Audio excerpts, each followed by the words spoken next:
Of जिंदाबाद movement के मरकजी चेयरमैन खलील अहमद जाफरी एक प्रेस बयान में बलूचिस्तान के इलाके चमन फाटक में फितना हिंदुस्तान की दहशतगर्दी का निशाना बनने पर बेगुनाह मासूम शहरियों खास तौर पर हमारे अफवाज पाकिस्तान के 20 जवानों की शहादत पर मातम के साथ गहरे रंजो गम और गसे का इजहार किया और बर्जदालाना दहशतगर्दी के सख्त लफ्जों में मजम्मत की गई और सवाल उठाए गए कि इससे पहले भी कोटा स्टेशन पर दहशतगर्द कार्रवाई हो चुकी है जिसमें हमारे अफवाज पाकिस्तान के जवान शहीद हो चुके।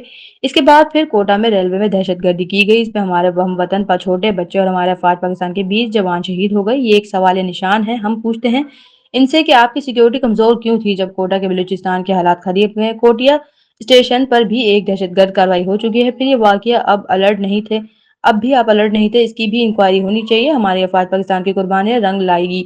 इंशाल्लाह मुल्क से दहशतगर्दी का खात्मा हो जाएगा और ये नासूर खत्म होके रहेगा।